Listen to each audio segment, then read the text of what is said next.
Weapon Elite. Yan. 1152. Grabe. Laki ng ngipin niya. So, sound check natin mga lods. Yun no. Grabe ang sarap sa tainga. Back sweep ng konti, tapos naka-rise up ng konti.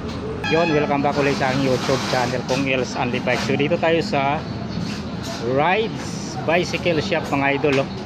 So this time mayroon tayong iba-bike check dito na bagong MTB brand Tanki. Ayan po sa ating harap mga idol. So check natin yung mga pesang nakabit dito, kung worth it ba sa halagang 25,000 pesos. Pero yung 25,000 pesos negotiable pa yan mga lods ha. Okay, so samahan nyo ako, let's go. Yun, so unahin natin yung Batalya Tanki. Ang brand nito glossy white. Yan, yung brand Tanki is black mga idol. Yan, pero glossy din yan. So model modern 6. Siyempre alloy mga lods. Ayan, visible yung mga hinang nito. Ayan no, kitang kita. Mayroon siyang gasket, diba, para patibayin yung seat tube. So walang bridge dito sa seat stay, pero mayroon siyang butas mga lods. So lahat ng hinang visible, kitang kita.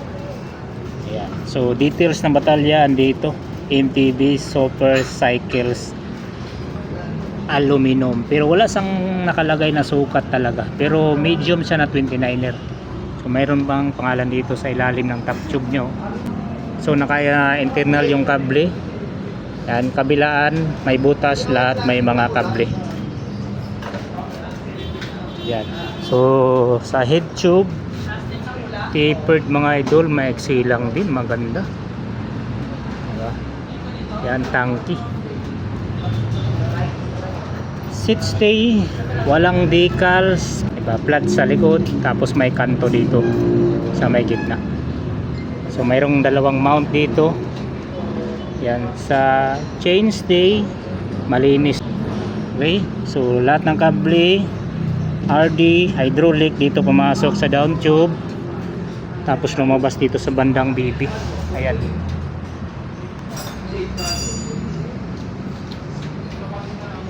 So drivetrain dito sa kanyang crank, ang kinabit dito is Submit Generation 3.0. Yan, ang sukat 100. Actually wala sang sukat, pero sa tingin ko 175 yung haba nito. Halotech. Ayan. So ang platong kinabit dito wala ding brand mga idol, pero 36 ang ngipin. Ayan. Parang naririnig ko ng tunog mga lods. Yung kadena Tanki din to mga idol. Diba? RD Shimano M6100 with clutch.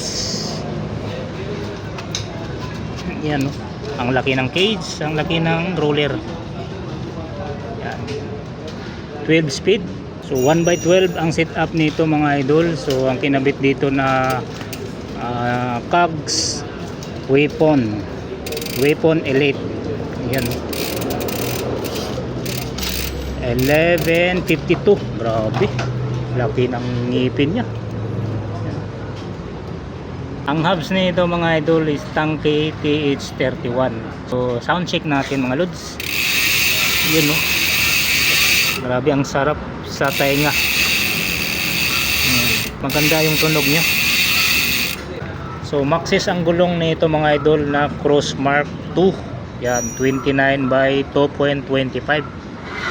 Yan o, fast rolling. Pwedeng pambundok, lupa, semento. Ayan o, maganda yung knobs niya. Kapal yung sa gilid, manipis dito sa gitna. So fast rolling yung gulong.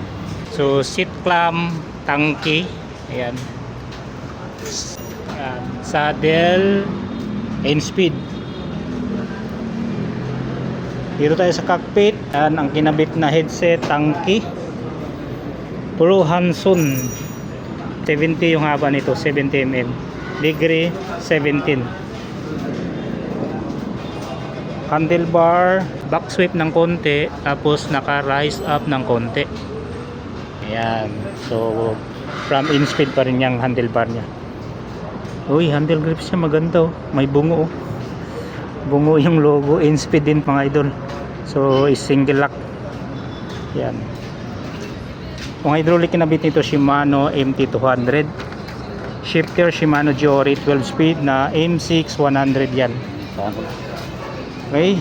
So sa fork, ang kinabit dito tangki na 32. Yan. Kulay orange. Siyempre air fork na to mga idol. Yan, lockout, diba?